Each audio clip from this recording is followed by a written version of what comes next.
Not long after I finished making the patch notes video for today's update slash patch, the servers actually came back on, as I've remarked that they were currently offline still, but regardless, it's time to get into the reset. So when you actually spawn in, you'll see one or two notifications, one regarding a boost to current Crucible Valor. So if you wish to grind out the Shack's reputation, there's currently bonus reputation for Crucible. And you're also greeted to another thing that I will get into in a separate video, and that is the Retribution quest. Now, considering we are in the last month of the season, or the last 5 or so resets, it seems a bit early for a end of season wrap up, but it's possible it just came early, so we can be done sooner than later. Aside from that, getting into the rest of the world. Now, going into the playlist activities for the current Grandmaster, we do have for the not conquerors, or at least everyone else, it is currently the Heist Battleground Mars for the current Grandmaster. All 3 shielded foes, barrier unstoppable champions. Incoming solar damage is increased, with the usual Grandmaster of Extinguish, limited revives. Now you also have Fire Pit for when acolytes are defeated. They spawn fire pools that cause damage over time. Chaff for no radar. Then the usual overcharge weapons, as well as Void Surge, Strand Surge, and Overcharge Machine Gun for this activity specifically. Now, per the usual as well, the Conqueror node is still available with all of the other things that you haven't done just yet for Conqueror, but if you do not have that access or have already done Conqueror, it is currently that Grandmaster to farm out if you want to. And speaking of farming, Double Loot is no longer active, so you will be getting 2 ciphers per completion, as well as just a likely single exotic and single weapon being the last chance for Mindbenders Ambition. Now, what I say about last chance, it's the last chance for Mindbenders Adept. It will no longer be available after this week. It will be officially taken out of the rotation. Now, will you still be able to get access to Mindbenders? More than likely. It seems like when things go out of rotation, they go into Legacy gear, and will they still be earnable? Yes. Will they drop naturally? No. Will you get Time Lost or Adept versions? No.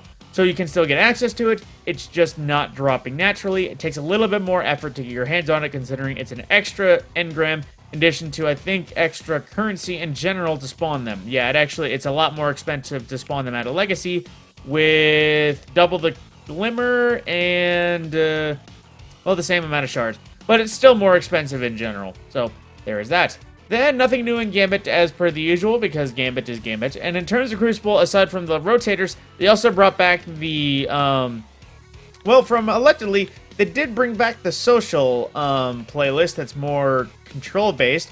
But you have zone control now, as well as normal control, and then you also have the party rotator playlist, which is basically momentum control, Halo SWAT. And then you also have the competitive Crucible app, so they expanded things here and there.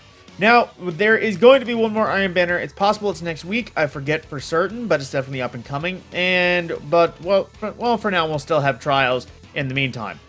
Now, for our rotations. Now, it is currently, in terms of our rotation braid, Garden of Salvation, which is on the moon, with all of its challenges active and all the gear earnable. No exotic to farm for, since that is quest-oriented, but aside from that, going into the rest of the world. Now, I believe, no, that doesn't make sense. Where dungeon? I think I'm forgetting where a dungeon is. Where is the rotation dungeon, mayhaps? Because I looked at the moon, it's not here. Hang on, let me just go through it in my head. Let's see, Shattered Throne, Pit of Heresy, it wasn't Pit of Heresy, Prophecy, that's not lighting up. Currently, it would be Grasp of Avarice. If not Grasp of Avarice, then it would be, Duality it would probably be. Which is, it's actually still on the moon. I probably missed it. Yes, it is currently Duality. Now, fair warning for farming Duality, they just implemented a fix for farming Master Artifice gear from Galron that is currently just fixed. You can't just have him jump off the edge and die. He will now teleport back to the top if you get him to fall. So do not try to farm that. That is officially killed. Now, in terms of our regular rotations, we have Grasp of Avarice. Oh, wait, no, that's the wrong thing. Master or Legend mode, Dares of Eternity. We have Vex, Cabal, and Crota for that rotation. And then amongst the other things, now going throughout all the raids, going through them and their challenge modes. Currently for the Dreaming City, it is Summoning Ritual, which I forget what that is, but that's that. Then into, I'm trying to remember, Garden, already covered that. Then going into Deepstone Crypt.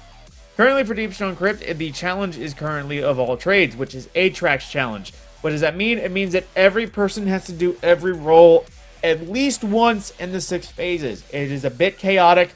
I guarantee you require good connection and actually a plan. You can't just wing that. It's really hard to wing it. Then, in addition to everything else, going into the Legends tab for Vault of Glass, we have currently the only Oracle for you, which is Oracle Challenge.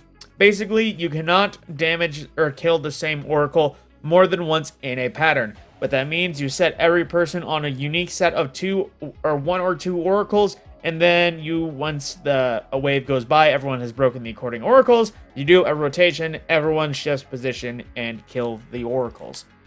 And then for King's Fall, we currently have the grass is always greener, which if I recall is basically... I forget. One moment. I always forget where some of these things are. Now, let's see. No, wait, hang on. That would be here. Then in Raids, King's Fall. No, grass is always greener. Okay, so it actually is the first encounter challenge, which is the War Priest entrance. I basically think it means you cannot retake the same buff, so you have to swap sides after depositing your Deathslinger's power every time. And lastly, into Vow of the Disciple, currently the rotation for Mr. Rolk is Swift Destruction, which is first encounter challenge. Basically, you have to kill all the unstoppable abominations in the first encounter within moments of each other to complete challenge mode.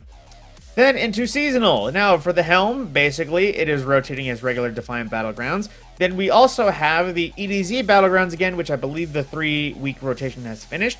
So, if you wish to farm this one out, it's currently the Defiant Battlegrounds in the EDZ. Possibly one of the easier ones of all of the season, if you actually wish to farm out of there. And then, speaking of Seasonal, for Seasonal challenges, we're starting to get to the end of the week. We only have 2 more weeks of challenges before they stop being new. Now, for this one, we have Light of the Righteous, which is completing the mission of Retribution. Then we also have Size Defying, which is defeating champions or bosses in the Defiant Battlegrounds playlist. Bonus progress awarded for defeating on Legendary difficulty. And we have Relentless Liberator, which is gaining bonus rewards using a Defiant Key at the end of a Defiant Battlegrounds playlist activity on both Normal and Legendary. And they give you any inkling on where you can get through any keys. And they also give rewards earned through the Vestian Ward upgrade at the table or provide additional progress. So that I think that can be done in one go. Then we have the usual Trial by Firing Squad, which is winning multiple rounds of Trials of Osiris. Basically, if you win 3 games, it's already done. Otherwise, win 3 or 20 individual rounds. Then we also have Defiant Gambit Ornament, which is basically get the Eclectic Staff Ornament for Gambit by playing enough Gambit. And then Defiant Calibration for using swords, bows, glaives, in general. Bonus progress against Guardians. Now to wrap things up with Mr. Banshee and his currently available weapons, and Mrs. Ada and our currently available shaders for the week. And then going into Eververse, and then the seasonal stuff in their own respective videos. So, for Mr. Banshee, on his front page, he still has Under Your Skin with a pretty solid roll of Archer's Tempo and Explosive Head. Now, I will say this, I know I heard it from somewhere else, I forget who said it, but my buddy mentioned it.